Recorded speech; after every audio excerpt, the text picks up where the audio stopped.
The water was black that November night in 1951.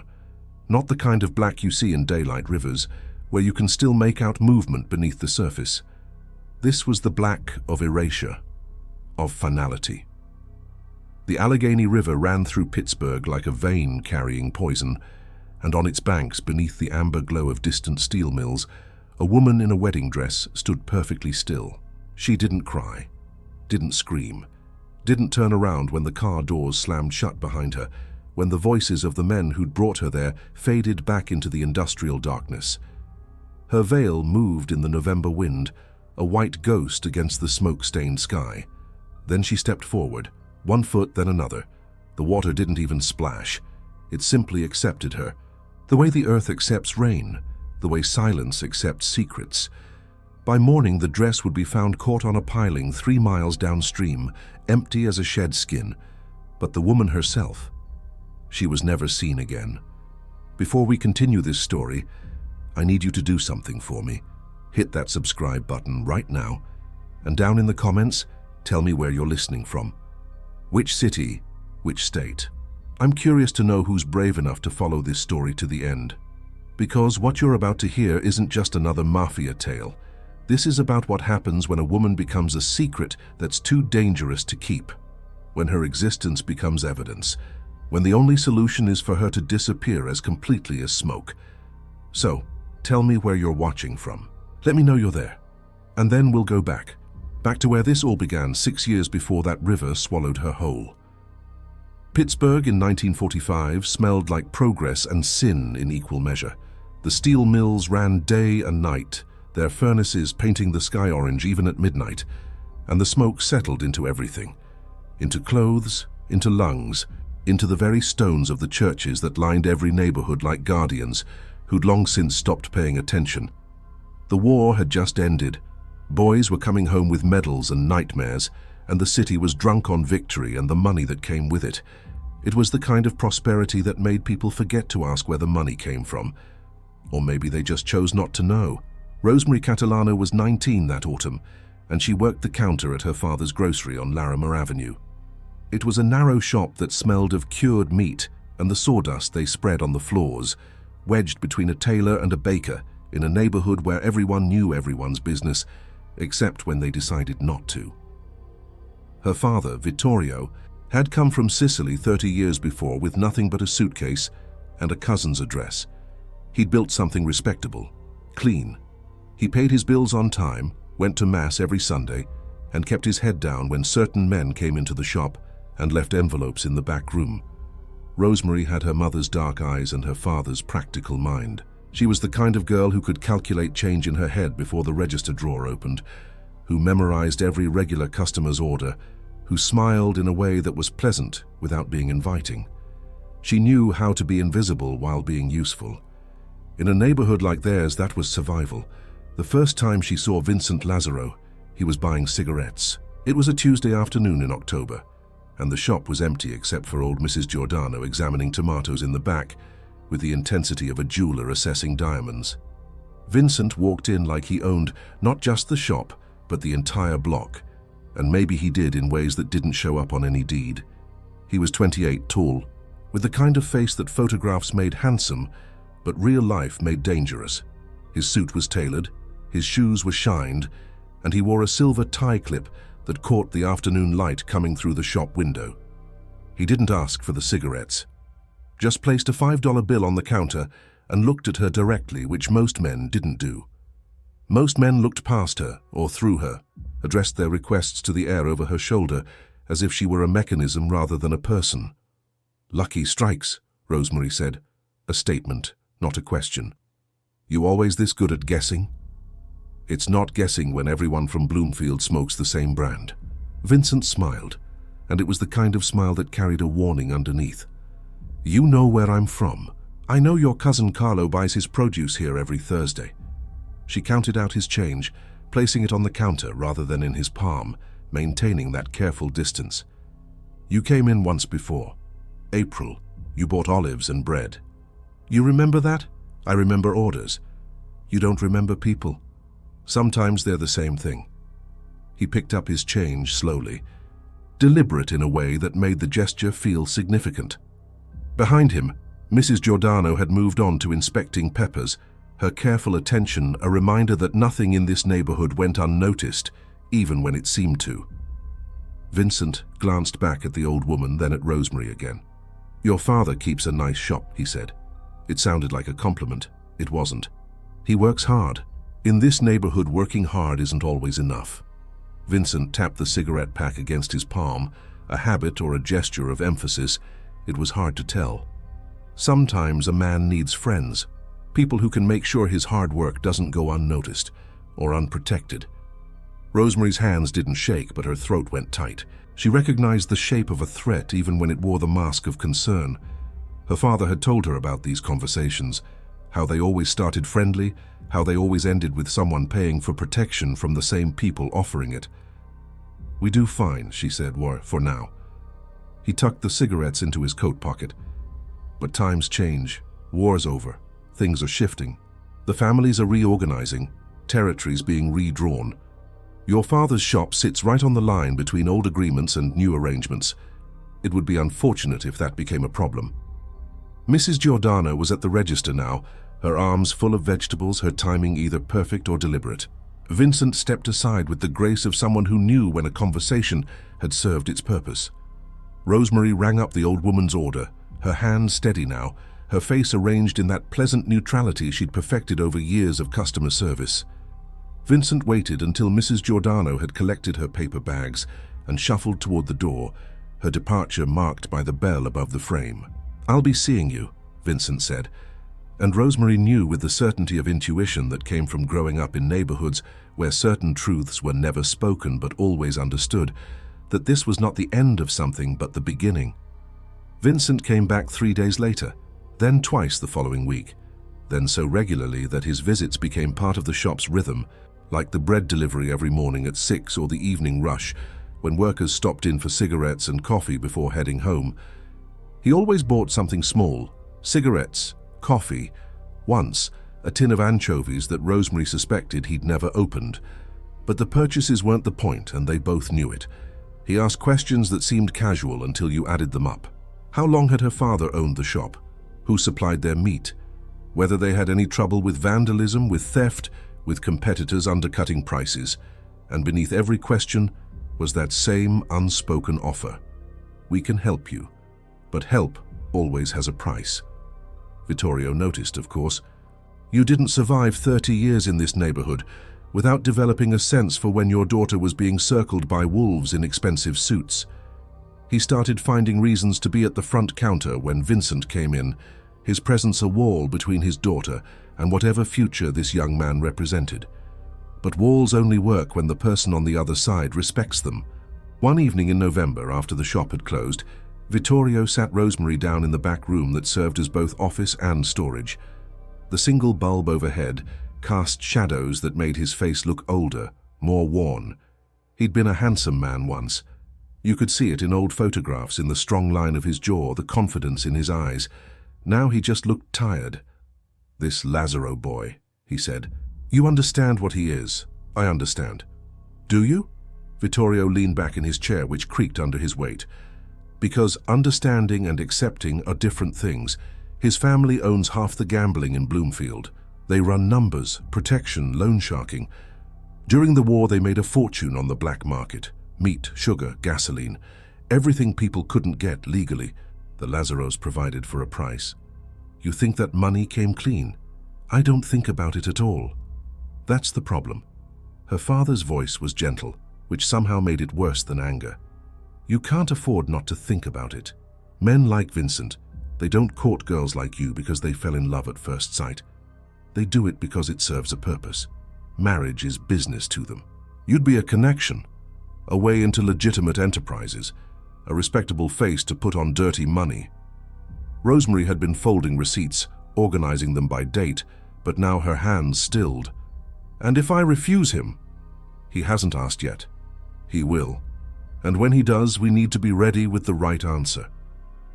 But Rosemary looked at her father's face, at the deep lines around his eyes, at the way his hands trembled slightly when he reached for his coffee, and she understood something he wouldn't say out loud.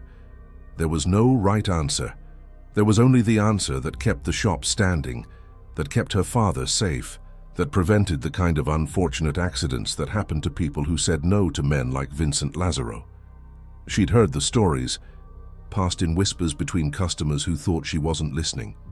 The baker on Penn Avenue who refused to pay protection and woke up to his storefront in flames. The butcher who testified against a Lazaro associate and ended up in the river with his ankles tied to cinder blocks. These weren't legends. They were warnings carved into the neighborhood's memory. December brought snow that turned gray within hours of falling, stained by the mill smoke that never stopped. The shop stayed busy with people preparing for Christmas, buying special cuts of meat and imported olive oil and the expensive nougat candy that only appeared once a year. Rosemary worked longer hours, her hands raw from the cold and the constant washing. Her smile painted on so consistently, it had stopped feeling like pretense and started feeling like armor. Vincent came in on Christmas Eve afternoon. The shop was nearly empty, most people already home preparing dinner. He was carrying a small box wrapped in gold paper, tied with a red ribbon that looked expensive. He placed it on the counter between them like a chess piece being moved into position. "For you," he said. Rosemary didn't touch it. "I can't accept gifts from customers." "I'm not a customer anymore." He slid the box closer. "I'm going to be family." "You haven't asked me anything. I'm asking now." Vincent's voice was steady, matter of fact, as if he were ordering groceries rather than altering the entire trajectory of her life. "Marry me, Rosemary. 6 months from now, June wedding. St. Paul's Cathedral, full mass, reception at the Concordia Club.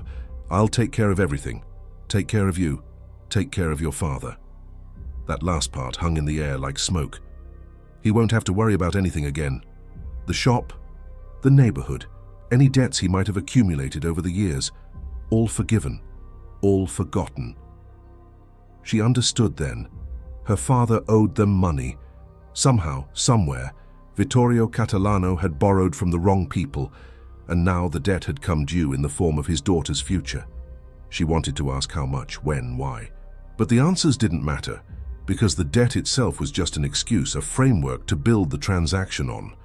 Vincent wanted her for the same reason powerful men had always wanted certain women, because she was pretty enough to look good on his arm, respectable enough to legitimize his position, and powerless enough to have no choice in the matter. "And if I say no?" Vincent smiled, and there was nothing warm in it. "Then your father's shop burns down the same night, and you spend the rest of your life wondering if he was inside when it happened." The shop was so quiet, she could hear the clock on the wall ticking, could hear Mrs. Chen walking past outside, her shopping bags rustling against her coat. The Christmas lights in the window cast red and green shadows across Vincent's face, and in that moment, Rosemary saw him clearly. Not as the handsome young man with the expensive suits and the easy smile, but as what he actually was, a predator who'd identified prey and was now patient enough to wait for her to realize she'd already been caught. She picked up the box. Inside was a ring, gold band, single diamond, probably more expensive than her father earned in 6 months. It was beautiful in the way that prisons could be beautiful if you built them well enough. "June," she said. "June," Vincent confirmed. He took the ring from the box and reached for her left hand. She let him take it, let him slide the ring onto her finger, let him kiss her knuckles with lips that were warm and dry and completely without affection. "You won't regret this." But she already did. The engagement was announced in the newspaper the following week, a small notice in the society section wedged between reports of other weddings and charitable events. Miss Rosemary Catalano, daughter of Vittorio and the late Maria Catalano, to wed Vincent Lazaro, son of Anthony and Francesca Lazaro, June 1946, St. Paul's Cathedral. To anyone reading it, it looked like an ordinary love story. Two young people from similar backgrounds, same neighborhood, same church, starting their lives together in a city blooming with post-war prosperity. Only it wasn't a love story. It was a business transaction dressed in white lace. The Lazaro family lived in a house on Stanton Heights that was too large for just a family and clearly served other purposes. It was a brick 3-story with carved stone lions flanking the entrance, the kind of house that made a statement about power and permanence. Rosemary was brought there 2 days after the engagement for what Vincent called a family dinner, but what felt more like an audition or an inspection. The dining room could have seated 20, but held only 8 that night. Vincent's father, Anthony, sat at the head of the table with the bearing of a man who'd never had to raise his voice to be obeyed. He was 60, but looked older, his face carved into deep lines that spoke of decades spent making decisions other people had to live with. Vincent's mother, Francesca, was a small woman with steel in her spine and eyes that saw everything. 2 of Vincent's brothers were there, Marco and Salvatore, and their wives, whose names Rosemary forgot immediately because neither woman spoke more than 3 words the entire evening. The meal was served by a woman in a black uniform who appeared and disappeared without sound. Veal, pasta, vegetables cooked in butter and garlic, wine that probably cost more than Rosemary's entire wardrobe. Everything was delicious. Everything tasted like ashes. "Your father speaks well of you," Anthony said midway through the second course. His English carried the same Sicilian accent as Vittorio's, but where her father's had softened over 3 decades, Anthony's remained sharp, unassimilated. "He says you're clever with numbers, good with people." "I help in the shop," Rosemary said carefully. "She's being modest," Vincent cut in. "She runs the place. Old man can barely keep the books straight anymore." Rosemary felt her face burn, but kept her expression neutral. To correct Vincent would be to embarrass him in front of his family, which she understood instinctively would be dangerous. To agree would be to betray her father. So she said nothing, just took a small sip of wine and waited for the conversation to move on.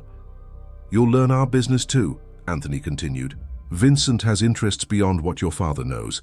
Investments, properties, certain arrangements that require discretion." He paused, letting that word discretion settle over the table like a blanket. A wife who understands discretion is valuable. A wife who forgets discretion becomes a problem. The threat was delivered in the same tone he might use to discuss the weather. Rosemary understood she was being told the rules. Keep silent, ask no questions, see nothing, remember nothing. Become a beautiful, respectable void into which secrets could disappear without echo. "I understand," she said. "Good." Anthony returned to his veal. "Francesca will help you prepare for the wedding. She knows what's expected." After dinner, while the men retired to Anthony's study for cigars and conversation that wives were not permitted to hear, Francesca took Rosemary to a sitting room decorated in heavy curtains and furniture that looked expensive but uncomfortable. A silver coffee service was already waiting. Francesca poured 2 cups with precise economical movements, handed one to Rosemary, then sat across from her in a high-backed chair that made her look like a queen on a throne. "You're afraid," Francesca said. "Not a question." "Nervous," Rosemary corrected, though it was the same thing. "Good. Fear keeps women smart. It's the ones who aren't afraid who end up making mistakes." Francesca sipped her coffee, her eyes never leaving Rosemary's face. "I was 17 when I married Anthony. My father arranged it. I didn't know him, didn't love him, didn't have a choice.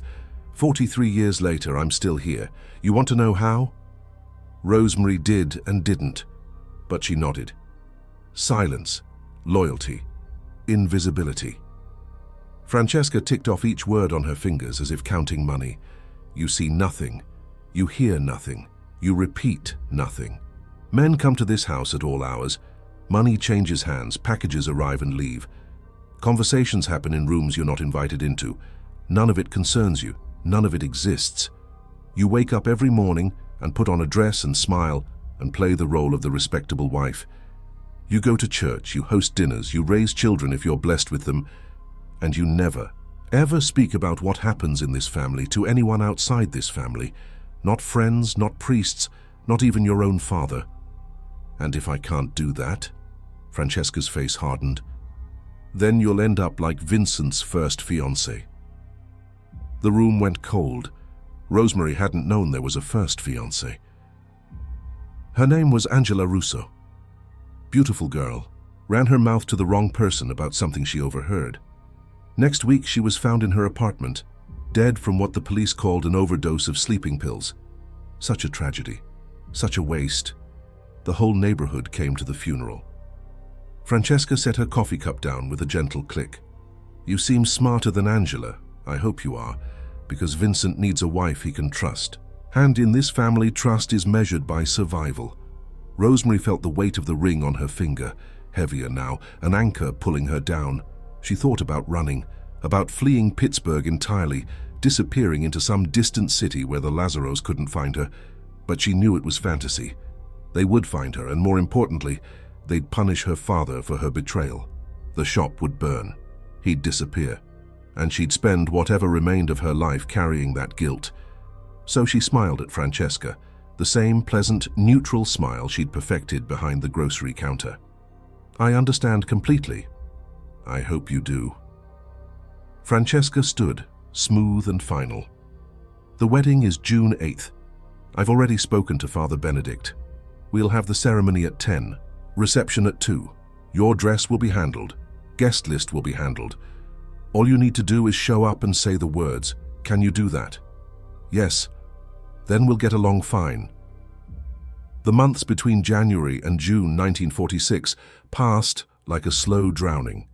Rosemary continued working in her father's shop, but now wore Vincent's ring, which meant she wore his claim, his territory, his future.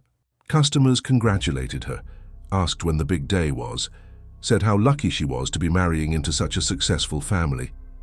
She smiled and thanked them, and felt like she was standing outside her own life, watching it happen to someone else. Vincent visited twice a week, always in the late afternoon when the shop was quiet. They'd sit in the back room, supposedly courting, but the conversations felt like negotiations. He told her about the house they'd live in, a renovated brownstone in Shadyside, far from the narrow streets of Larimer Avenue. Told her about the furniture he'd already ordered, the accounts he'd opened in her name, the respectable life she'd inhabit. He touched her sometimes, hand on her waist or shoulder, kisses that were proprietary rather than passionate. She allowed it because refusal wasn't an option. Her father never asked if she was happy. He knew the answer and couldn't bear to hear it spoken. Instead, he worked longer hours, took on inventory personally that he normally would have delegated, stayed busy in the way people do when they're trying to outrun guilt. The shop was thriving now. Funny how that worked. Vincent's protection meant no more vandalism, no more mysterious supplier problems, no more late-night visits from men demanding payment for services never requested. The cost of that peace was standing in front of Rosemary every day, wearing white and smiling for photographs she didn't want taken. The dress fittings happened at an exclusive shop in Shadyside, where the seamstress spoke in whispers and the mirrors were everywhere. Francesca accompanied her, supervised every decision, vetoed anything too simple or too ornate. The dress that emerged was beautiful, silk and lace, fitted bodice, long train, the kind of gown you saw in magazines worn by movie stars and society debutantes. Rosemary stood in front of the three-way mirror and looked at her reflection multiplied infinitely, 1,000 brides all trapped in the same moment, and felt nothing. May arrived wet and grey, the kind of spring that felt more like extended winter. The city smelled of rain and coal smoke. St. Paul's Cathedral loomed over Fifth Avenue like a stone rebuke, its spires pointing toward heaven, while its basement hosted bingo games where money changed hands in amounts that made the church look away. Father Benedict met with Rosemary and Vincent 3 times for pre-marriage counseling, asking questions about faith and commitment and children, while carefully never asking about the rumors everyone knew, but nobody confirmed. Whether the Lazaros bought their position in the church through generous donations, whether Father Benedict himself received envelopes that made him flexible about certain sacramental rules. The final meeting was in early June, 1 week before the wedding. Father Benedict sat behind his desk in the rectory office, a room that smelled of old books and furniture polish, and looked at Rosemary with something that might have been pity.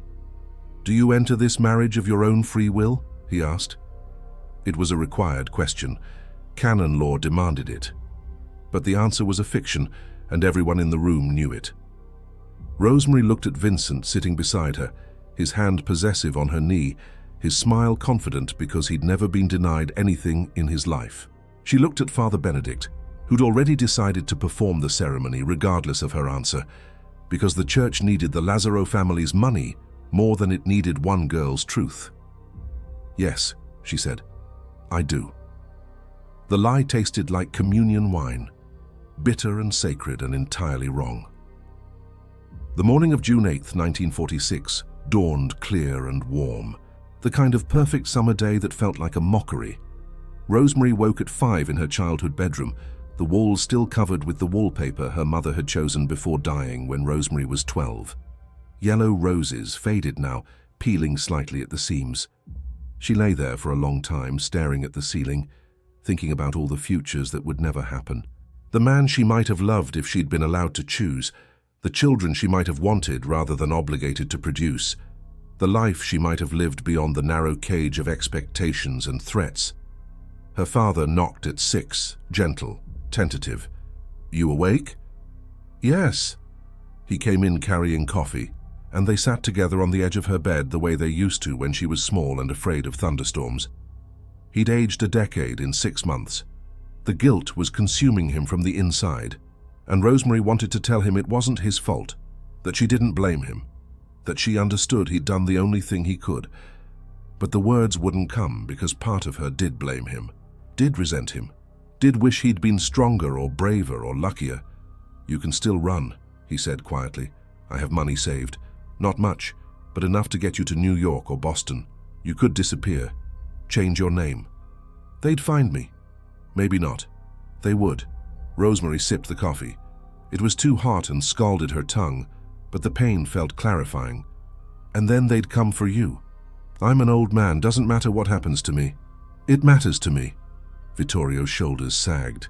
He looked like he wanted to say more but couldn't find the words, so instead he just held her hand, his grip tight and desperate, and they sat in silence while the morning light grew brighter and the hours counted down to 10 o'clock. The ceremony was everything Francesca had promised. St. Eat. Halls filled to capacity with faces Rosemary barely knew, men in expensive suits who smiled with their mouths but not their eyes, women dripping in jewelry who'd been where Rosemary was now and had learned to survive by becoming accomplices to their own captivity. The organ played, the choir sang. Father Benedict spoke about love and commitment and holy matrimony, while carefully avoiding his own eyes in the mirror of hypocrisy. Vincent stood at the altar in a tuxedo that probably cost more than her father's entire wardrobe, looking proud and handsome, and completely oblivious to the fact that the woman walking toward him in white was screaming inside. Or maybe he knew and didn't care. Maybe that was the point. Breaking things and making them yours. The vows were the standard Catholic text, for better or worse, in sickness and in health. "Till death do us part." Rosemary spoke them clearly, her voice steady, her hands not shaking, even though her entire body felt like it was vibrating at a frequency only she could perceive. Vincent slid the wedding band onto her finger below the engagement ring, sealing the transaction. Father Benedict pronounced them husband and wife, with all the solemnity of a funeral mass. "You may kiss the bride." Vincent did, and it felt like drowning on dry land. The reception at the Concordia Club was elaborate and endless, tables covered in white cloth and centerpieces of roses, a 5-tier cake that tasted like expensive chalk, a band playing songs from before the war, nostalgic and hollow. Rosemary smiled for photographs until her face ached, danced with Vincent's relatives and associates, each one pressing envelopes into her hands, money for the newlyweds, bribes to secure favor, or curry influence, or simply because that's what you did at these events. She drank champagne that made her dizzy, ate food she couldn't taste, and listened to speech after speech from men praising Vincent's success, his bright future, his beautiful bride. No one mentioned how that success was built on violence and extortion, how that future was purchased with other people's fear, how that bride had been acquired rather than won. When it was finally over, when the last guest had left and the band had packed their instruments and the staff was clearing tables, Vincent took her to the car, a new Cadillac, black and gleaming, with leather seats that smelled like money. They drove through Pittsburgh's streets, past neighborhoods she knew and then into areas she didn't, until they reached the Shadyside house that would be her new prison. It was beautiful inside, decorated by someone with expensive taste and no concept of warmth. Everything matched. Everything was perfect. Everything felt dead. Vincent gave her a brief tour, speaking with pride about crown molding and hardwood floors and a kitchen with appliances Rosemary would never use because wives of successful men didn't cook. They supervised staff. The bedroom was on the second floor, large and cold, dominated by a bed that looked like an altar to obligations she didn't want to think about. "You're quiet," Vincent said. "Long day. You'll get used to it. This life." He loosened his tie, poured himself a scotch from a decanter on the dresser. "Some women never adjust. Angela couldn't, but you're smarter than she was. I can tell." The mention of his dead fiancé on their wedding night felt like a threat disguised as observation. Rosemary understood that she was being reminded of the rules, of what happened to women who failed to adapt, who spoke when they should be silent, who became problems instead of assets. She turned away from him, began unpinning the veil from her hair, each bobby pin extracted slowly, methodically, giving her hands something to do. In the window's reflection, she could see Vincent watching her with an expression that was part possession, part assessment. He'd won, acquired the thing he wanted, and now the reality of keeping it would begin.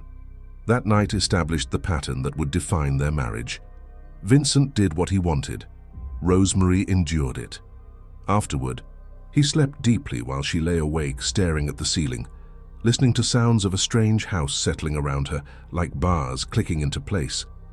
Somewhere in the distance, she could hear the train whistle from the rail yard, a sound she'd grown up with, but here it sounded different, less like possibility and more like something fleeing that she'd never catch.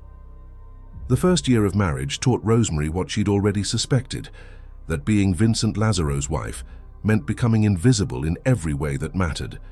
She lived in a beautiful house, but couldn't leave without accounting for her whereabouts. She had closets full of expensive clothes, but no freedom to choose how to spend her days. She was introduced at dinners and parties as Vincent's wife, Mrs. Lazaro, never by her first name, as if her individual identity had been erased along with her maiden name. Vincent's business happened in rooms she wasn't allowed to enter, in conversations that stopped when she approached, in meetings held at the house where she was expected to serve drinks and then disappear. She learned to recognize the men by their roles, even if she never learned their full names. The enforcer with the broken nose who always smelled of cigarettes and violence. The accountant with the nervous hands who carried ledgers he protected like sacred texts. The politician who came through the back entrance and left through the same, his visits never acknowledged, even though she'd served him coffee and cannoli at least a dozen times. The phone rang at all hours. Vincent took calls in his study, his voice low and firm, discussing things in coded language that Rosemary wasn't supposed to understand but did anyway. Numbers meant money. Shipments meant contraband. Problems meant people who needed to be handled. The word handled covered a spectrum of actions from persuasion to disappearance, and Rosemary tried very hard not to think about where that spectrum ended. She kept house the way Francesca had taught her, hired staff who knew when to be present and when to vanish, planned dinners for Vincent's associates, elaborate meals served with the right wines, and the kind of presentation that spoke of class and legitimacy. She attended Mass every Sunday, knelt in the same pew, lit candles for her dead mother, and prayed prayers that felt increasingly hollow. Father Benedict would nod at her after services, smile his knowing smile, and Rosemary would smile back while thinking about Angela Russo found dead of sleeping pills that probably hadn't been sleeping pills at all. Vincent wasn't cruel in the obvious ways. He never hit her, never screamed at her, never did the things that would have left visible bruises or given her concrete evidence of abuse. His cruelty was subtler. The way he touched her without affection, used her body like property he'd purchased. The way he made decisions about her life without consultation, redecorating their bedroom, replacing her wardrobe with clothes he preferred, forbidding her to work in her father's shop because wives of important men didn't work. The way he'd come home smelling of perfume that wasn't hers and expect her to pretend not to notice. But worse than any of that was the isolation. Her old friends from the neighborhood had drifted away, uncomfortable with her new status, or warned away by their own families who understood what the Lazaro name meant. She saw her father once a month for awkward Sunday dinners where they both pretended everything was fine, that she was happy, that the price had been worth it. The lie sat between them like a third person at the table, growing fatter on unspoken truths. The only person who understood was Francesca. Vincent's mother came to visit twice a week, always unannounced, ostensibly to offer advice on running a household, but really to inspect, to ensure Rosemary was fulfilling her role properly. They'd sit in the drawing room drinking coffee, and Francesca would speak in that matter-of-fact tone about the realities of marriage to power. "Vincent keeps women," she said once, casual as discussing the weather. "He always has. Don't bother yourself about it. Men like him have appetites that wives are not expected to satisfy. Your job is to be respectable. His is to be powerful. Those roles don't overlap in the bedroom." Rosemary stared into her coffee cup, watching the cream swirl in dark spirals. "And that's enough for you, 43 years of that?" "Enough is a word for people with choices." Francesca's voice hardened slightly. "We don't have choices. We have survival. You survive by accepting what you cannot change and controlling what you can. You can't change Vincent, but you can control your reaction to him. That's power, Rosemary. The only kind women like us get to have." It was the saddest thing Rosemary had ever heard, wrapped in the language of strength. The second year brought routine that felt like slowly calcifying into stone. Rosemary learned to anticipate Vincent's moods, to read the signs that told her whether the night would be calm or volatile. When he came home tense, jaw tight, pouring himself 3 scotches instead of 1, she knew to stay quiet and out of his way. When he was pleased with how business was going, he'd be almost pleasant, telling her stories about deals made and enemies routed, speaking as if she were a confessor rather than a captive. She also learned to eavesdrop effectively. The house had good acoustics if you knew where to stand, and Vincent was often careless about volume when he thought she was occupied elsewhere. That's how she learned about the union boss, who'd been beaten in an alley for refusing to cooperate, about the payoffs to dock workers that kept certain shipments unexamined, about the police captain who took monthly envelopes and in exchange made sure investigations died before reaching anyone important. The knowledge felt dangerous, toxic, like swallowing poison in small doses. But she couldn't stop collecting it. It was the only form of power available to her, information, knowing what Vincent didn't think she knew, understanding the machinery of his empire, even if she was powerless to affect it. Some nights she lay awake cataloging these secrets, arranging them in her mind like weapons she'd never have the courage to use. In August of 1947, her father had a heart attack. Not fatal, but serious enough to hospitalize him for 2 weeks. Rosemary wanted to stay with him, sleep in the hospital chair, be present the way daughters were supposed to be. Vincent allowed her to visit once, stayed with her for 20 minutes, then took her home and told her she'd done her duty. The rest of her father's recovery happened without her, Vittorio alone in a hospital bed, reconciling with his mortality and the choices that had led him there. When he finally came home, smaller and frailer, he sold the shop. Vincent arranged the sale naturally to someone from the neighborhood who paid a fair price, because refusing to pay a fair price would have insulted the Lazzaro family. Vittorio moved into a small apartment above the old location, close to what had been his life's work, but no longer part of it. Rosemary visited him weekly now, Wednesday afternoons when Vincent was occupied with business, and they'd sit together in near silence, 2 people who loved each other but had nothing left to say, because all the important things were unspeakable. The following year she got pregnant. Not intentionally, but inevitability had a way of asserting itself in marriages where wives had no autonomy over their own bodies. She told Vincent over dinner, his plate still full, her announcement interrupting some story about a deal he'd closed. He looked pleased for perhaps the first time since their wedding, leaned across the table to kiss her forehead with something almost resembling affection. "Finally," he said, "a son." As if he knew, as if biology obeyed preferences. As if Rosemary's body existed solely to produce heirs to continue his family's particular legacy of violence and moral rot. The pregnancy was difficult. Morning sickness that lasted all day, exhaustion that felt like drowning, and underneath it all a creeping dread at what she was creating. A child who would grow up in this house, this family, this world where right and wrong were negotiable concepts and power meant being willing to hurt people. She tried to feel maternal love, that instinctive connection women were supposed to experience, but mostly she felt trapped. More trapped than she'd been before, because now escape would mean abandoning something helpless to the same fate she couldn't save herself from. The baby came in March 1949, 3 weeks early, and after 18 hours of labor that felt like punishment for sins she'd committed in some previous life. It was a girl.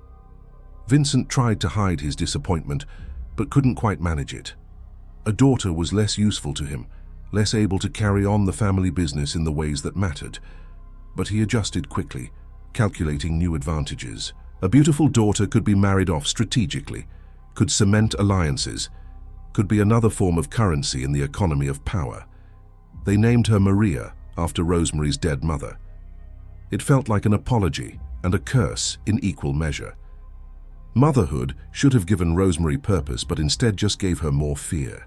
She looked at Maria's tiny, perfect face and saw another victim being created, another girl who'd grow up learning to smile while dying inside, who'd be taught that her value lay in her utility to men who viewed women as property. Rosemary tried to be a good mother, nursed her, held her, sang lullabies in the dark hours when they were alone together. But there was a distance she couldn't bridge, a protective instinct that manifested as emotional withdrawal. If she didn't love Maria too much, maybe it would hurt less when the inevitable happened, when Vincent turned their daughter into another transaction. The house filled with baby things, cribs and carriages and tiny clothes in colors that society dictated based on chromosomes. Francesca visited constantly now, showing Rosemary how to properly care for an infant, offering wisdom that was practical and cold. Don't pick her up every time she cries. She'll learn to manipulate you. Children are like dogs. They respond to consistent discipline. As if love were a weakness to be trained away rather than the point of the entire enterprise, Vincent's business grew more successful, which meant more dangerous. The late-night phone calls increased. The meetings at the house became more frequent, more tense. She'd hear arguing sometimes through closed doors, Vincent's voice sharp, threatening, others responding with varying levels of defiance or fear. Once she heard what sounded like a scuffle, furniture scraping, someone's pained grunt, then silence. Vincent emerged an hour later with skinned knuckles and told her to have the carpets cleaned. She didn't ask what happened, didn't want to know. But the maid found blood the next day, a dark stain near the study door that required special treatment. Rosemary watched the stain slowly fade under repeated scrubbings and thought about Lady Macbeth trying to wash away guilt. Out, damned spot. But some stains go bone deep. By 1950, Rosemary had perfected the art of being present while absent. She attended dinners and smiled at the right moments. She dressed impeccably and kept house perfectly. She raised Maria with the careful detachment of someone handling something precious that she knew would be taken from her eventually. To the outside world, she was the ideal Mafia wife. Beautiful, silent, respectable. But inside she was calcifying into something hard and bitter. The girl who'd worked in her father's grocery store, who'd dreamed of simple happiness, who'd believed in goodness, that person was dead. What remained was a ghost wearing her face, going through motions, waiting for something she couldn't name. Not hope, because hope required believing in positive outcomes. Not even escape, because where would she go? What would be the point? The only brightness in her life was Maria, despite her efforts to remain emotionally distant. Her daughter was 2 now, beginning to talk, her personality emerging in small delights and frustrations. She had Rosemary's dark eyes and Vincent's confidence, a dangerous combination that would either save her or destroy her. Rosemary found herself teaching Maria things Vincent wouldn't approve of if he noticed. How to read early, because literate women had options. How to observe people carefully, because knowledge was power. How to keep secrets, because survival sometimes required knowing when to be silent. But Vincent was beginning to pay more attention to Maria, now that she was developing into a person rather than just an infant. He'd pick her up sometimes, toss her in the air while she shrieked with laughter, and Rosemary would watch with her heart clenching because she could see it happening already. Maria learning to love the man who would eventually teach her that love and control were the same thing. That spring, Vincent came home one evening in April with news delivered like a gift. We're expanding operations, moving into new territory. Pittsburgh's too small now. He poured himself a drink, pleased with himself, with his empire's growth. I'll be traveling more. New York, Philadelphia, maybe Chicago. Meetings, negotiations. You'll stay here with Maria. Hold down the fort. Rosemary felt something shift inside her. Not relief exactly, because Vincent's absence didn't mean freedom, but space. Room to breathe even if the air was still poisoned. How long will you be gone? Couple weeks at a time. Don't worry, I'll have people checking in, making sure you're safe. Which meant making sure she didn't do anything stupid, like try to leave or talk to people she shouldn't talk to. Surveillance disguised as protection. But it was something. And in a life where everything had been taken from her, even something small felt significant. Vincent left 2 weeks later, driven to the train station by Marco in the black Cadillac that had become the family's signature. Rosemary stood on the front steps with Maria on her hip, waving like the dutiful wife, and watched the car disappear around the corner. Then she went inside, put Maria down for her nap, and walked through the house that was her prison cell. For the first time in 4 years, she was alone. Really, truly alone. She went to Vincent's study, a room she was never supposed to enter without permission. The door was locked, but she knew where he kept the key, taped to the underside of the hallway table drawer, because men who believed in their own invincibility were often careless about practical security. The room smelled of cigars and leather, and the particular scent of masculine authority. His desk was massive mahogany, covered in papers arranged in piles, whose organization only he understood. Rosemary shouldn't have looked. Knew she shouldn't, but knowledge was the only weapon she had, so she started reading. Ledgers showing income and expenses in coded language that wasn't as coded as Vincent thought. Names and numbers, payments made and collected. A whole economy of violence rendered in neat columns. Letters from associates in other cities, discussing shipments and territories and the elimination of problems. Photographs of men she didn't recognize, but whose faces told stories of hard lives lived in constant tension. An envelope full of cash, at least $10,000, just sitting in a drawer as if money that amount was casual, insignificant. And then, in a locked drawer whose lock she picked with a hairpin the way her uncle had taught her when she was 10 years old, she found a folder labeled A.R. Angela Russo. Her hands shook as she opened it. Inside were photographs, a beautiful young woman with light hair and a smile that looked genuine. Pictures from what must have been their engagement party. Articles about her death, clipped from newspapers and filed carefully. A police report marked closed in red ink, concluding overdose, accidental or intentional, undetermined, no further investigation warranted. And underneath all of that, a single piece of paper in Vincent's handwriting. Handled, no exposure. Fr confirms cooperation. Buried. Fr, Father something, Father Roberto. Father Richard? Father Robert. She couldn't remember anyone with those initials, but the implication was clear. Someone in the church had helped cover up whatever really happened to Angela Russo, made it look like suicide when it was murder. Rosemary thought about Father Benedict's careful questions during pre-marriage counseling, his deliberate blindness to obvious truths, and understood that corruption went deeper than she'd imagined. The church that was supposed to be sanctuary was complicit, had always been complicit. She was replacing the folder, hands still trembling, when she heard the front door open. Her heart stopped. Vincent wasn't supposed to be back. He'd left 3 hours ago.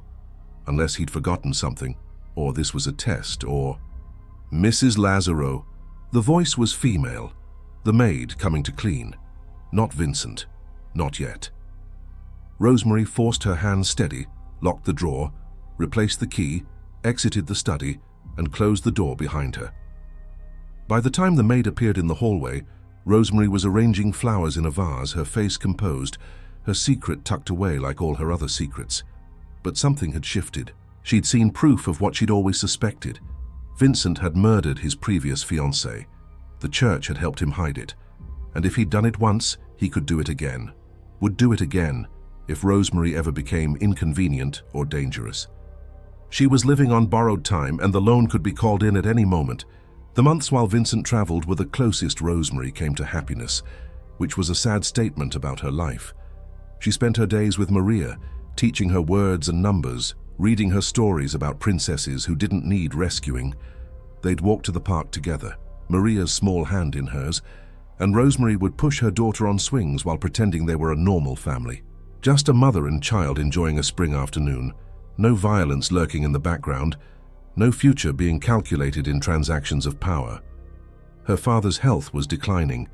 She visited him more frequently now, bringing Maria so he could see his granddaughter, and they'd sit in his small apartment drinking coffee while Maria played with toys on the floor.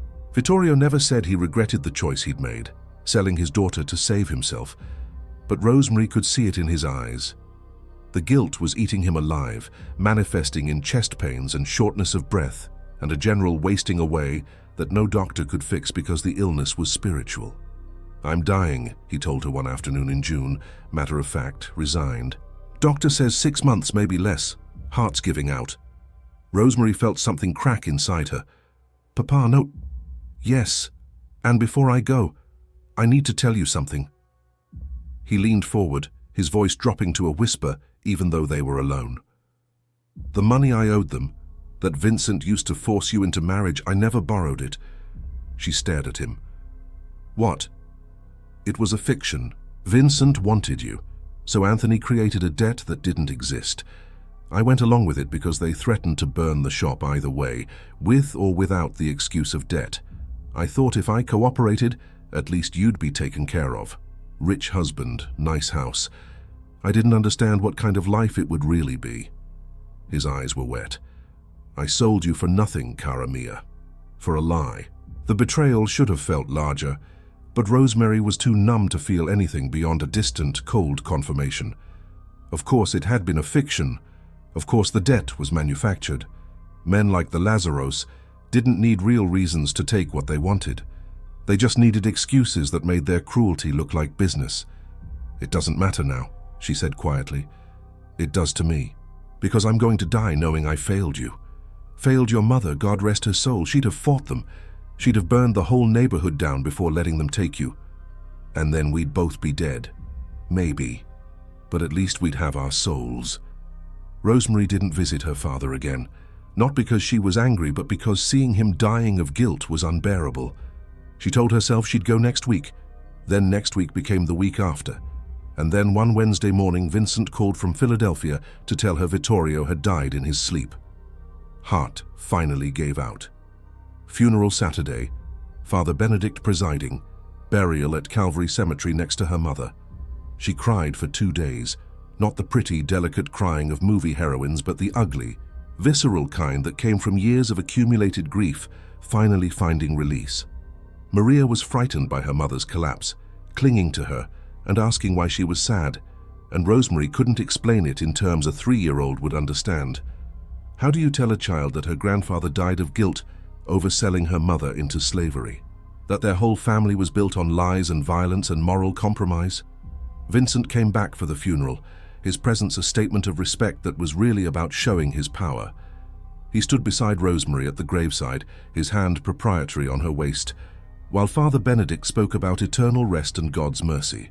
Rosemary stared at the coffin being lowered into the ground and thought about how many people she'd watched die. Her mother, Angela Russo, whom she'd never met but felt connected to. Her father, and herself. Because she'd died too, just in a way that kept her body walking around. At the reception afterward, held in the church basement because that's what you did in neighborhoods like this, people came up to offer condolences that were really assessments, checking to see how Rosemary was handling widowhood from her father, whether she'd be difficult or compliant going forward. Francesca was there, of course, her presence a reminder that Rosemary's grief had limits, that life continued, that obligations didn't pause for something as mundane as death. "You'll be fine," Francesca said quietly, standing beside her while other mourners filed past. "Losing parents is the natural order. You still have Vincent. You still have Maria. You still have your place in this family." Rosemary wanted to scream that she'd never wanted a place in this family, that every day was suffocation, that her father's death felt like the last link to anything real being severed. But she just nodded, accepted another person's handshake, and continued playing her role.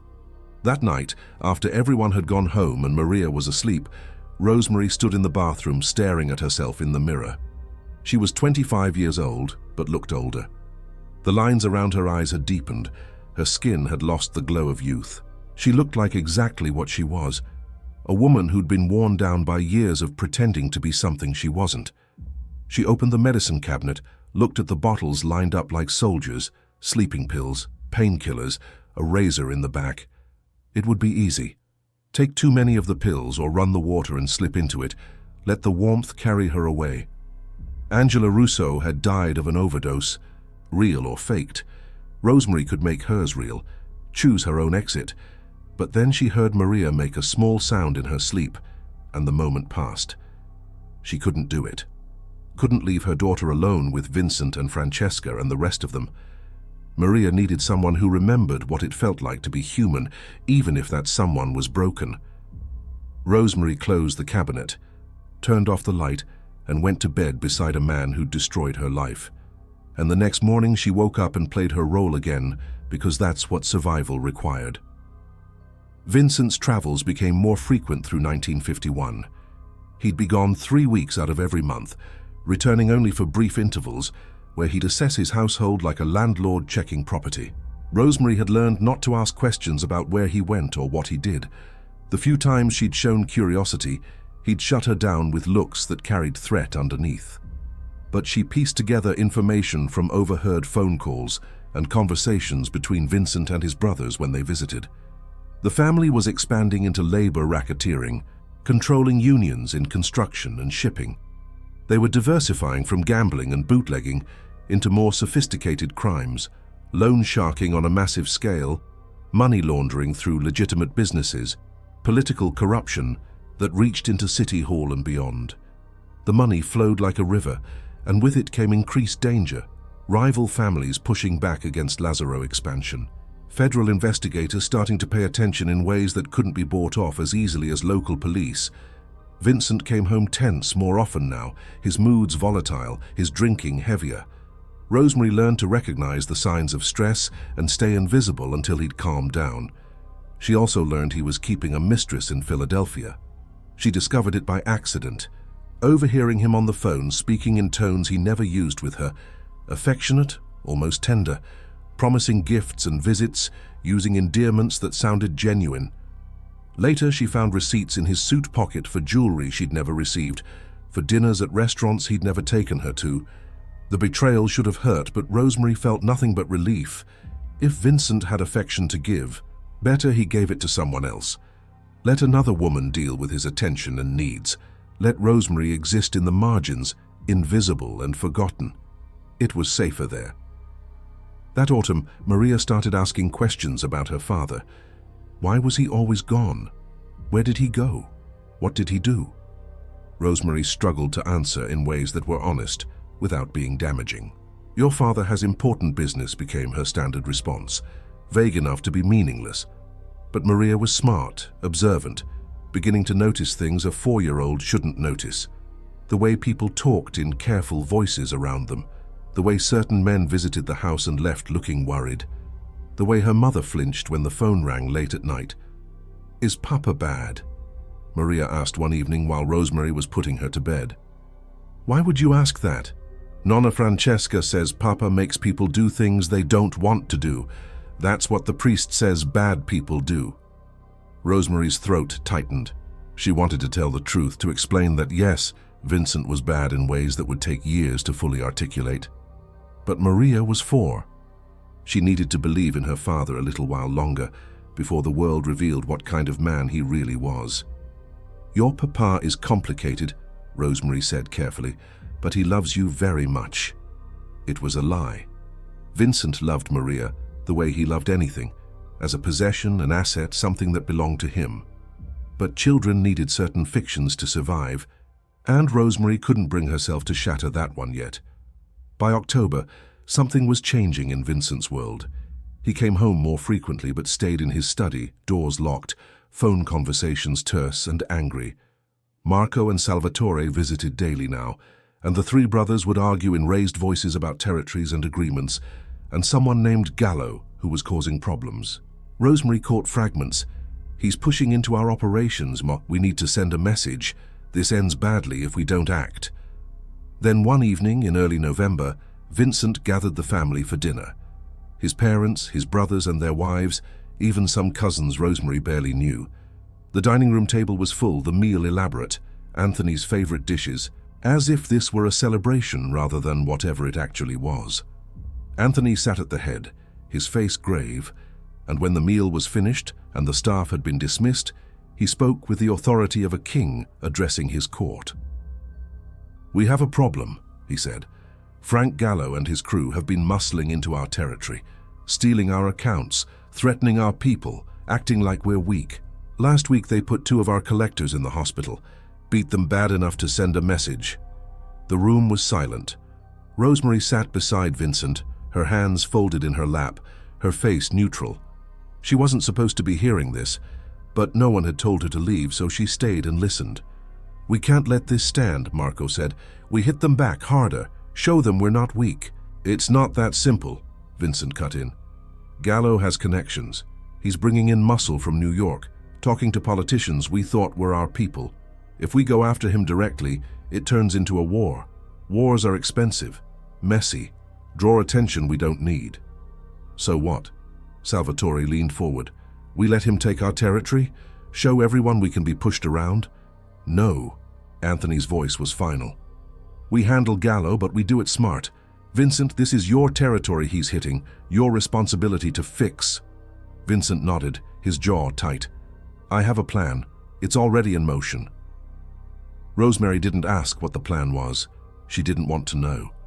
But she understood that something was coming, something violent and final, and that Vincent would be at the center of it. The sense of impending disaster hung in the air like smoke, thick enough to choke on. 2 weeks later, Frank Gallo disappeared.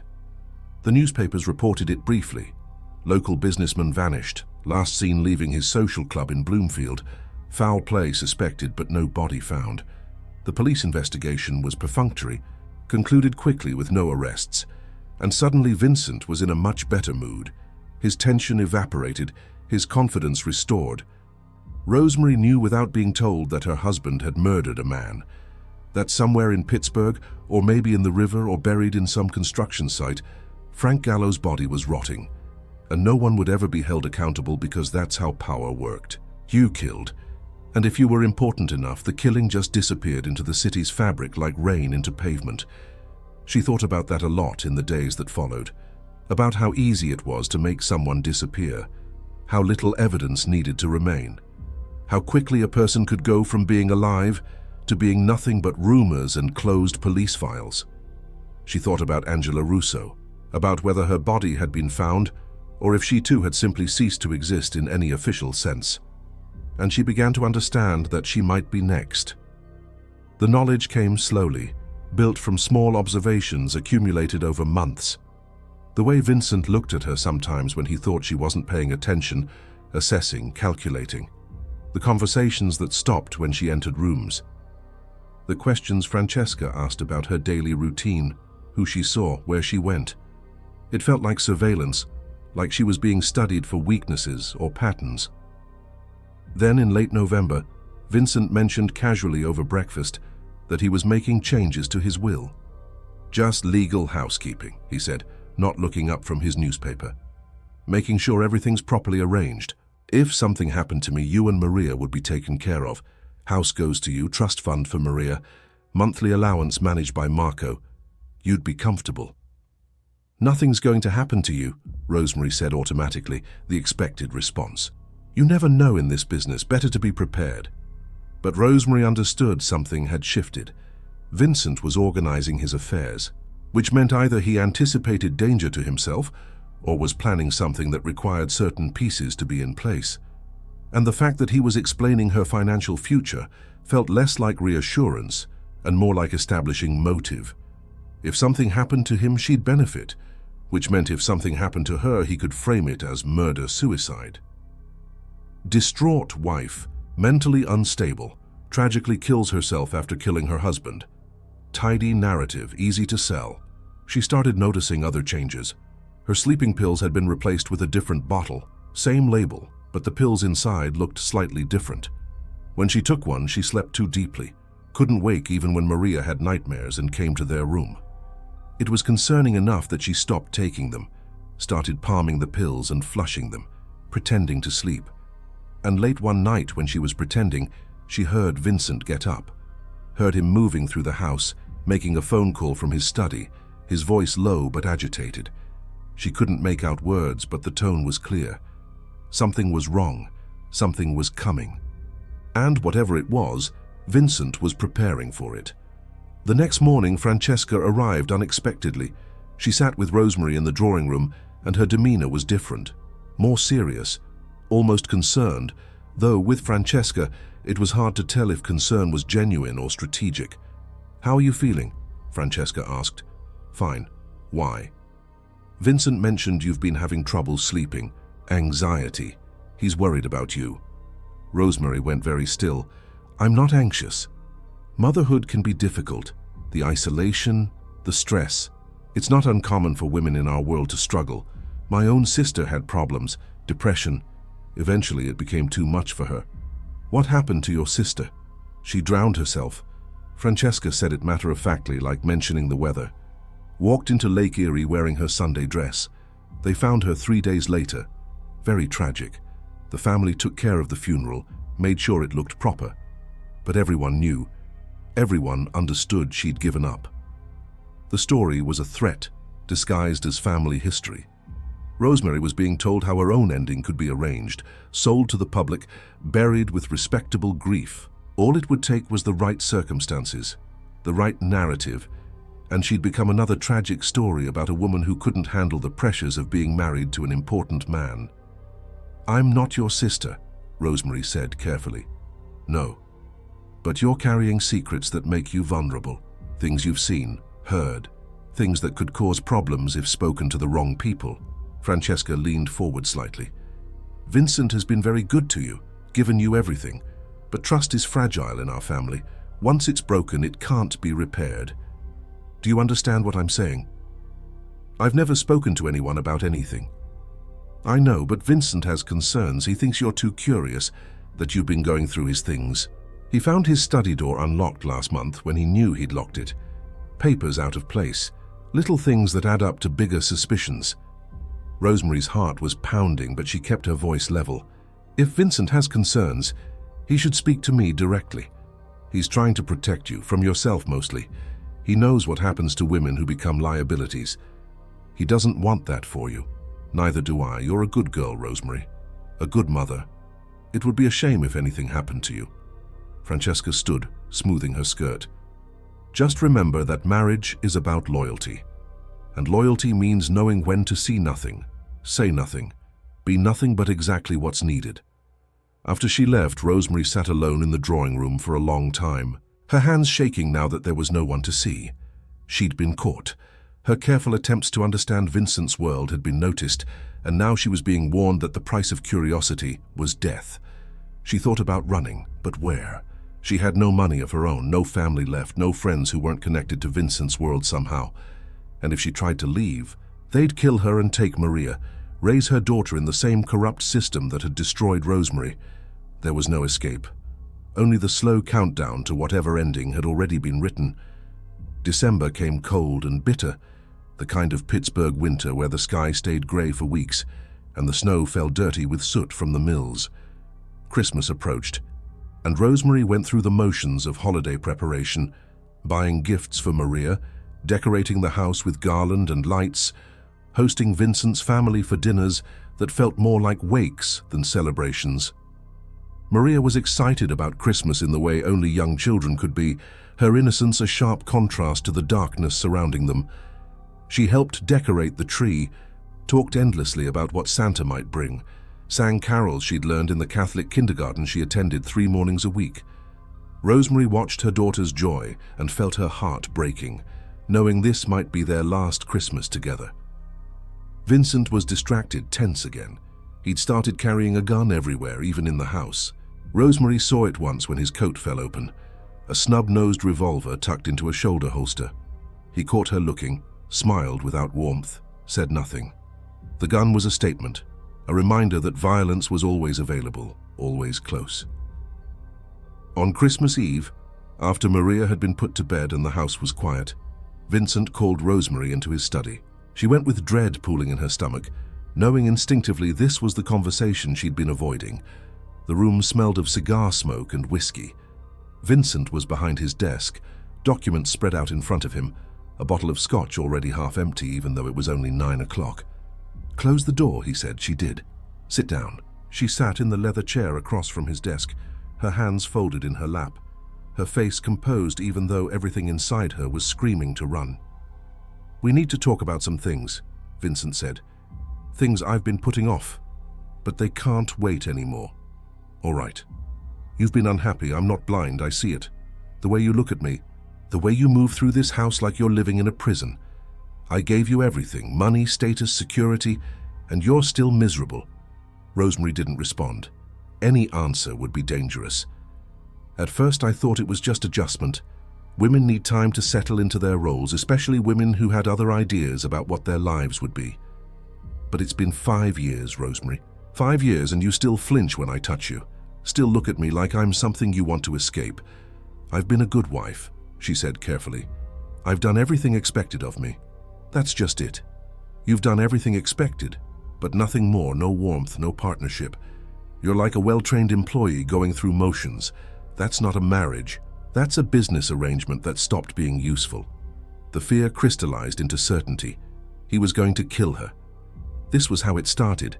The justification, the explanation that would make her disappearance seem logical, even justified. The unhappy wife who couldn't adapt, who became a problem rather than an asset. "I'll try harder," she said, hating the pleading note in her voice but unable to stop it. "I can be better. Can you?" Vincent leaned back in his chair, studying her like a specimen. "Because I'm not sure you can. I think you're too damaged, too poisoned by resentment. My mother thinks you're a liability. My brothers think you know too much, and honestly, I'm starting to agree with them. I don't know anything." The lie felt thin, transparent. "Don't insult my intelligence. I know you've been in this room when you shouldn't be. I know you've been listening to conversations you weren't supposed to hear. You're smart, Rosemary. That's what attracted me to you in the first place. But intelligence without loyalty is just danger in a pretty package." Rosemary's mind raced, trying to find the right words that would save her. "I'm loyal. I've never spoken to anyone about anything. I've kept every secret. What more do you want?" "I want you to stop looking at me like you want me dead." Vincent poured himself more scotch, drank it in one swallow. "I want you to be a real wife instead of a ghost who happens to live in my house. But more than any of that, I want to trust you. And I don't. Can't. Because I see it in your eyes every time you look at me. Hatred. Fear. The calculation of someone planning an escape. I'm not planning anything. Maybe not consciously, but the mind works in mysterious ways, doesn't it? Subconscious desires becoming conscious plans. I've seen it before. Angela was the same way near the end. Started asking too many questions, showing too much interest in things that weren't her concern. I tried to be patient, tried to help her understand her role, but she couldn't adapt. And eventually, she became too dangerous to keep around. There it was, the admission. The confirmation of what Rosemary had known but never heard spoken. Vincent had killed Angela Russo, and now he was explaining why he might need to kill Rosemary too. "I'm not Angela," Rosemary whispered. "No, you're smarter, which makes you more dangerous." Vincent stood, walked around the desk to stand over her. She forced herself not to shrink back, not to show the terror flooding through her. "So here's what's going to happen. You're going to prove your loyalty. You're going to show me that I can trust you. And if you can't do that, if you continue being this cold, resentful presence in my life, then we'll have to find another solution. Do you understand?" "Yes." "Good." He touched her cheek, the gesture mockingly tender. "I don't want to hurt you, Rosemary. You're Maria's mother. That means something to me. But family only protects you as long as you're useful. Remember that." He dismissed her then, turned back to his desk and documents as if she'd already ceased to exist. Rosemary stood on shaking legs and left the study, climbed the stairs to their bedroom, and stood in the dark for a long time trying to breathe through the panic. She was being told to prove herself, but there was no proof Vincent would accept. The suspicion was already there, rooted deep, and nothing she did would convince him she wasn't a threat. Her death had been decided. It was just a matter of timing and method. How to make it look convincing, how to ensure no consequences followed. That night, Rosemary began planning in earnest. Not escape, that was impossible, but something, some way to take back even the smallest amount of control over her own ending. Because if she was going to die, she wanted it to be her choice, her terms, not another thing Vincent took from her. She thought about Angela Russo walking into her apartment for the last time, about Francesca's sister walking into Lake Erie in her Sunday dress, about all the women throughout history who'd been erased by powerful men and forgotten. She thought about Maria growing up without a mother, being raised by Francesca and Vincent, learning to be either a victim or a victimizer, and she made a decision that felt like the first real choice she'd made in 5 years. She would walk into the river, but she'd do it on her own terms, in her own time, wearing her wedding dress as a message that everyone would understand, even if no one would speak it out loud. She'd make her death a statement, an indictment, a ghost that would haunt the Lazaro family for generations. And maybe, just maybe, it would protect Maria somehow. Show her daughter that there was still power in choosing even when every choice led to the same ending. It was a terrible plan, but it was hers. The new year arrived cold and unforgiving. 1951 bled into January with snow that refused to melt and temperatures that made the steel mill's fires look almost welcoming. Rosemary moved through her days with mechanical precision, playing her role so perfectly that Vincent's suspicions seemed to ease slightly. She smiled more, touched his arm at dinners, pretended interest in his conversation, became the performance of a loving wife so complete it was almost convincing. But inside, she was making arrangements. Small ones, invisible ones. She wrote letters to Maria, one for each year of her daughter's life until 18. Letters explaining what her mother had been, who she'd wanted to be, why she'd made the choices she made. She couldn't explain the real ending, that would endanger Maria, but she could leave traces of truth, love and regret and warning. She hid the letters in her hope chest beneath old linens, addressed to her daughter in her own handwriting, with instructions written on the outside envelope. Open on Maria's 6th birthday, then every year after.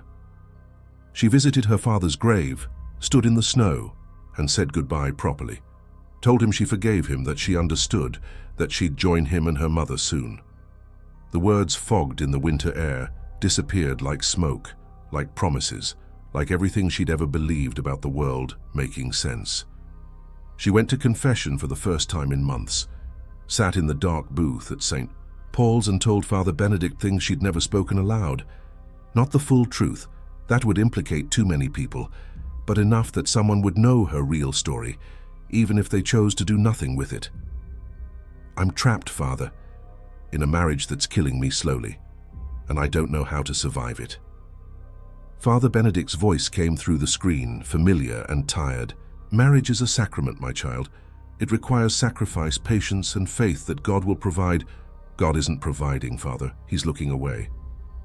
Silence. Then, what are you planning? I'm not sure yet, but I wanted someone to know. That whatever happens, it wasn't weakness, it wasn't sin. It was the only choice left when all the others had been taken away. The Church teaches that suicide is a mortal sin, that taking one's own life is rejecting God's gift.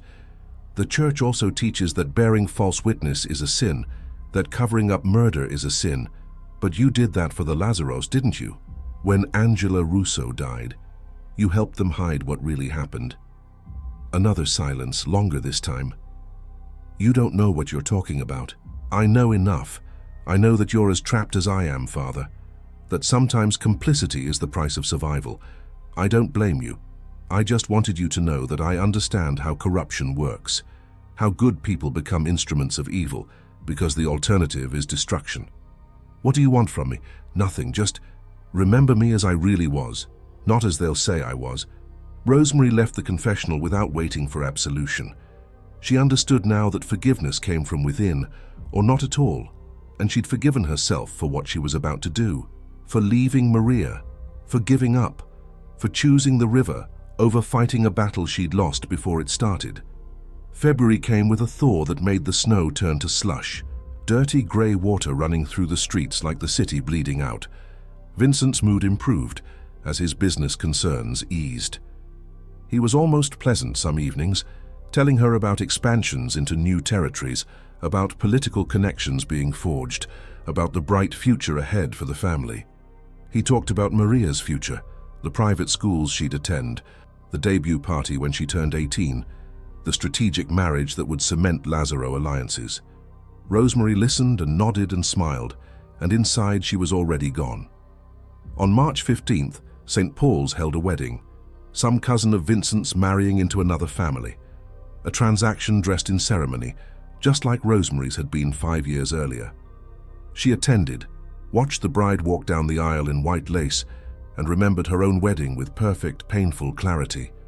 The girl she'd been, the hope she'd carried despite everything, the moment she'd said, "I do," and sealed her own fate. After the ceremony, in the church basement during the reception, she found the bride alone for a moment in the bathroom, adjusting her veil, checking her makeup. Their eyes met in the mirror, and Rosemary saw recognition there. Not of her specifically, but of the situation. This girl knew too, knew she'd been sold, knew what her future held.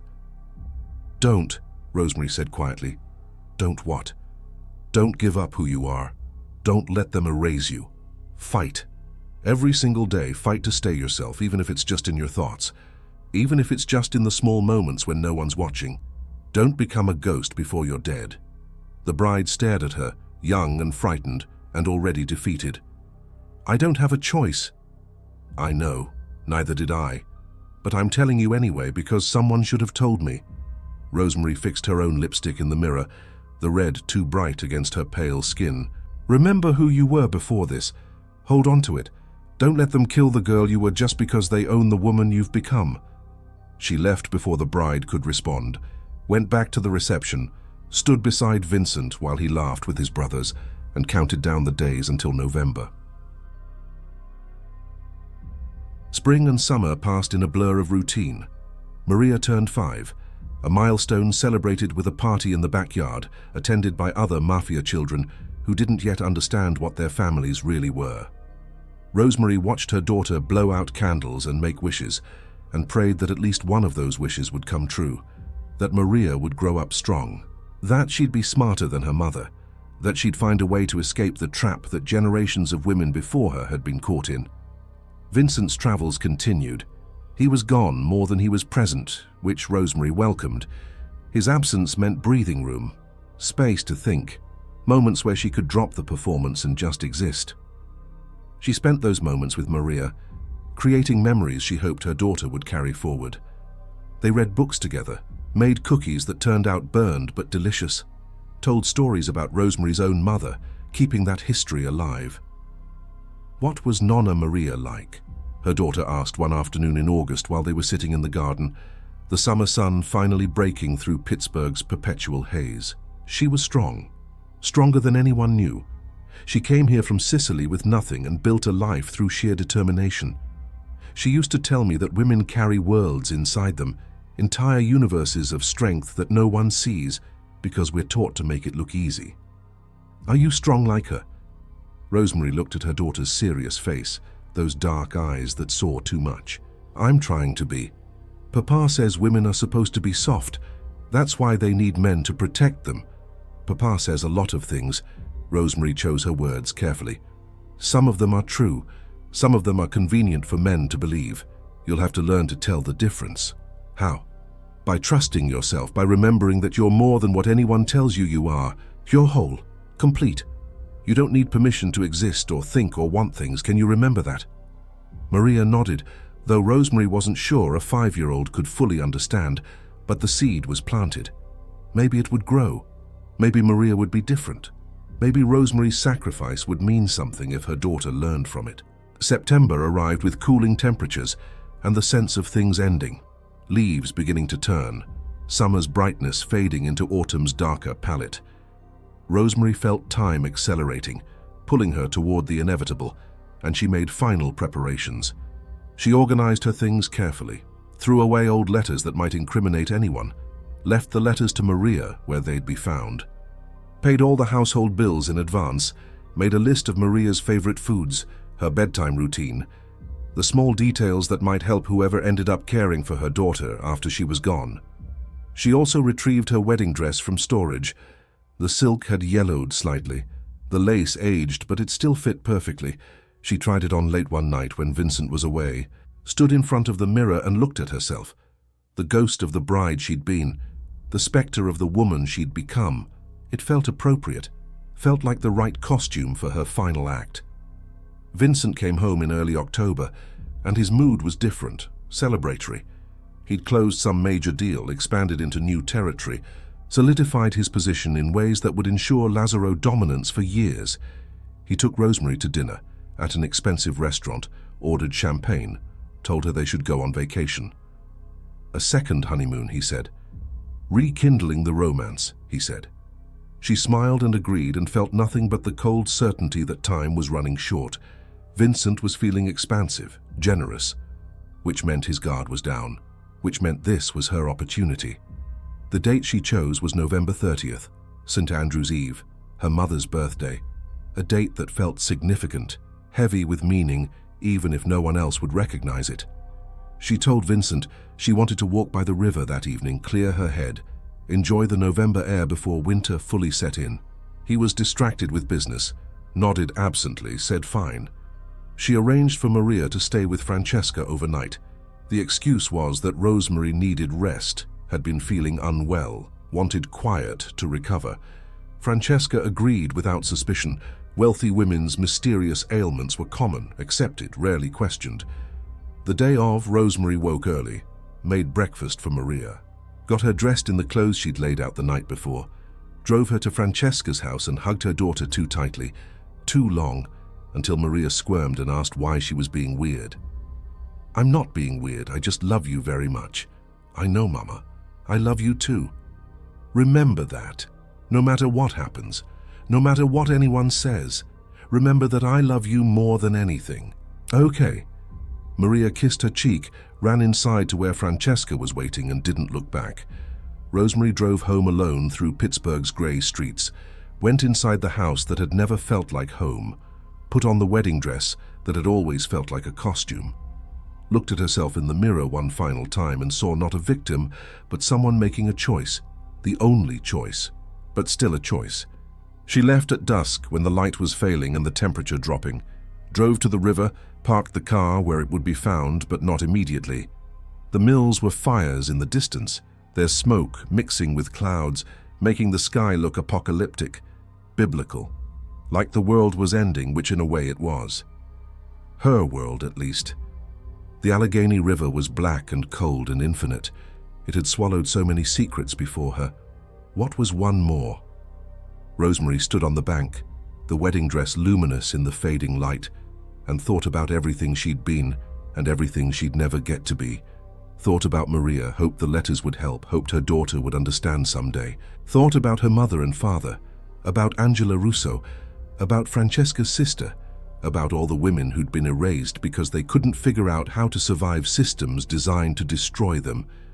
She wasn't escaping. She knew that. Vincent and his family would spin her death however they needed to. Tragic accident, hidden depression, unfortunate casualty of loving an important man. But that didn't matter, because she'd know the truth.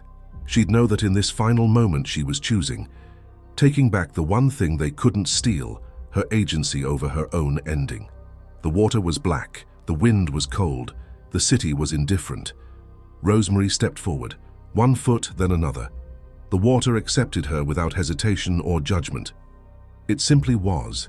And then she was inside it, the cold shocking and absolute, pulling her down into darkness that was almost welcoming. Above, the wedding dress floated for a moment, white against black, a ghost already.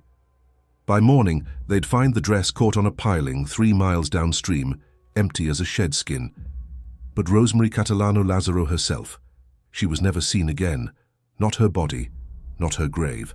Not any trace beyond rumors and whispers, and one more story about a woman who couldn't handle being married to power. Only the river knew the truth, and the river kept its secrets the way all of Pittsburgh kept its secrets. Buried deep, where the light never reached, where accountability drowned before surfacing. Maria would grow up without a mother, raised by Francesca and Vincent, learning the same lessons Rosemary had learned, learning to be silent, to be invisible, to survive by becoming complicit. Or maybe, just maybe, she'd read those letters someday and learn something different. Learn that resistance looks like many things, including the choice to vanish rather than cooperate. Learn that sometimes the only power left is the power to say no, even when that no costs everything. The river kept flowing, indifferent and eternal. The city kept producing steel. The families kept conducting business. And one more woman disappeared into the machinery of violence that ran underneath it all, invisible but essential, like the gears inside a clock that no one sees but everyone depends on. Her name was Rosemary. She was 19 when she was sold, 25 when she drowned herself, rather than continue living as property. And no one, not Vincent, not Francesca, not the police, not the church, ever asked the questions that might have mattered. Why did she do it? What had been done to her? How many women before her had made the same choice? The answers were always there, just beneath the surface. But Pittsburgh had never been good at admitting what it already knew. It was easier to let the river carry away the evidence, easier to tell stories about tragic women who couldn't handle the pressure, easier to blame the victims than acknowledge the system that created them. And so Rosemary became a cautionary tale told in whispers between wives who understood. A ghost story without the ghost. A memory that faded with each passing year, until eventually, like so many women before her, she was forgotten entirely. Except by the river. The river remembered. It always remembered. The water was black that November night in 1951, and Rosemary Catalano walked into it wearing white, became part of the current and was never seen again. They found the dress downstream, empty and perfect, her wedding gown without a bride. But her body, her soul, those remained hidden in the places Pittsburgh never speaks about, in the depths where secrets go to die, in the silence between what everyone knows and what no one will say. Some nights when the mill's fires paint the sky orange and the river runs quiet beneath the city's noise, people who live near the banks say they see her, a figure in white standing at the water's edge, looking out at the darkness with the exhausted relief of someone who's finally found rest. But when they get closer, there's nothing there. Just the river, eternal and indifferent, carrying its cargo of forgotten women toward an ocean that doesn't ask questions. Rosemary's daughter Maria grew up beautiful and damaged, marrying into another family at 19, repeating the cycle her mother had died trying to break. She found the letters when she turned 18, read them all in one night, and understood too late what her mother had been trying to tell her, that some prisons are invisible, that sometimes love means teaching your children to survive in systems you couldn't escape, that women carry worlds inside them, universes of strength that no one sees because they're taught to make it look easy. And every year on November 30th, Maria lights a candle in St. Paul's Cathedral, kneels in the pew her mother used to occupy, prays to a God who seems to have looked away, and tries to forgive herself for being alive when her mother chose death, for surviving when survival meant compromise, for becoming another version of the same woman, trapped in the same cycle, perpetuating the same silence. The river keeps flowing. Pittsburgh keeps making steel. The families keep conducting business. And women keep disappearing into the spaces between what's acknowledged and what's true, their stories erased, their choices explained away, their deaths convenient, their lives reduced to whispers and warnings, and the terrible knowledge that sometimes the only power you have left is choosing how you'll be erased. Rosemary understood that in the end. Standing on that bank in her wedding dress with the black water waiting, she couldn't escape, couldn't fight, couldn't save herself or her daughter, or any of the women who would come after.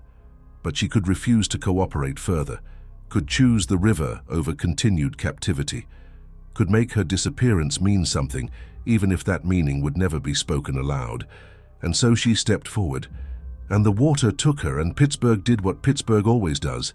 It forgot, moved on, buried the truth beneath new construction and new crimes, and the endless machinery of progress that requires certain sacrifices to keep running smoothly. But the river remembers. It holds her story in its depths, along with all the others, all the secrets, all the bodies, all the women who walked into darkness because staying in the light had become unbearable. And on quiet November nights, when the wind carries the smell of steel and smoke and old snow, the river whispers their names to anyone patient enough to listen. Rosemary, Angela, Maria, Anna, Catherine, Rose. The disappeared, the erased, the women whose only obituaries were rumors and closed police files, and families who benefited from their absence. They're all there in the water, permanent and forgotten, their stories swallowed by a city that never learned to tell the truth about the cost of its prosperity. This is what happens when silence becomes survival, when complicity becomes virtue, when women are property and their deaths are inconvenient truths that powerful men have learned to make disappear as completely as bodies in a river. This is the price Pittsburgh paid for its steel and wealth and importance. This is the foundation it was built on. The crushed bones of women who had no names, no voices, no choices except how they'd be consumed. Rosemary chose the river. It was the best choice available. And that fact alone should haunt everyone who hears her story, should make them ask the questions that were never asked, should make them look at their own cities, their own families, their own silent agreements to pretend not to see what's right in front of them. But it won't, because Pittsburgh wasn't unique. This story played out in every city where power protected itself at any cost, where corruption was systemic, where women were expendable, where the river was always available to swallow evidence and provide plausible deniability. The Mafia bride who walked into the river and was never seen again. That's how the story ends. That's how it always ends, when you're a woman caught between silence and survival, when every option leads to the same darkness, when the only question left is whether you'll disappear on their terms or your own. Rosemary chose her own, for whatever that's worth, for whatever small dignity that provided. She walked into the black water in her white dress, and she never came back. And the river, eternal and indifferent, kept her secret the way it had kept so many secrets before. 50 years later, the river still flows. The mills are mostly closed. The families have adapted, evolved, found new ways to exert power. But the water remembers. It always remembers. And on certain November nights, if you stand on the bank where she stood, if you listen closely enough to the current moving past, you can almost hear her voice. Not crying out, not calling for help, but simply stating the truth that no one was willing to speak. Some prisons have no doors. Some sentences have no appeal. Some women walk into rivers because staying on land had become impossible. And the world that created those conditions never faced consequences because it was too busy building new prisons, writing new sentences, finding new women to consume. Rosemary's body was never found, but her story remains buried in the deep places where Pittsburgh keeps its conscience, where the truth goes when it becomes too expensive to acknowledge, where women disappear and men prosper, and the machinery of violence grinds on uninterrupted, fueled by silence and complicity and the willingness to look away. The river knows, it's always known, and it keeps flowing, carrying its cargo of forgotten women toward an ocean that doesn't ask questions, doesn't demand justice, doesn't care about the difference between victims and perpetrators. It just receives what it's given, holds what it's told to hold, and keeps the secrets it's been keeping for longer than anyone can remember. This is the story of Rosemary Catalano Lazzaro, the Mafia bride who walked into the river on a black November night in 1951 and was never seen again. It's not a ghost story, though it's full of ghosts. It's not a love story, though it's about what happens when love becomes transaction. It's not a mystery, because everyone knew the truth, even if no one spoke it. It's just the truth. Stark and terrible and completely ordinary in a world where women's disappearances are so common, they barely warrant investigation. Where the powerful can erase whoever becomes inconvenient. Where rivers are always available to swallow evidence, and cities are always willing to forget. Rosemary is gone. But her daughter carries her forward, and her daughter's daughters will carry her further still. The story changes with each telling, some details lost, some embellished, some deliberately obscured to protect the guilty. But the core remains. A woman in a wedding dress stepping into black water because staying on land had become unbearable, choosing darkness over continued captivity, refusing to cooperate with her own erasure even as she was erased. It's not heroic, it's not redemptive, it's just real. And sometimes reality is more haunting than any ghost. The river flows on. Pittsburgh breathes smoke and steel, and somewhere in the deep places where light never reaches, Rosemary rests with all the others who came before and all who will inevitably follow. The disappeared, the forgotten, the women whose only power was choosing how they'd be consumed. May she rest in the peace she couldn't find in life. May her story, however fragmentary, remind us to ask the questions that should have been asked. And may the river someday release its secrets, though we know it never will. The water was black, she was wearing white, and then she was gone, swallowed by darkness that was somehow less suffocating than the life she'd been living. That's all there is. That's all there ever was. One woman's last choice in a life where choices had long since been stolen. Remember her, not as a cautionary tale, not as a tragic figure, but as someone who refused to the very end, who said no when yes was mandatory, who walked into water rather than continue walking through the machinery designed to grind her down.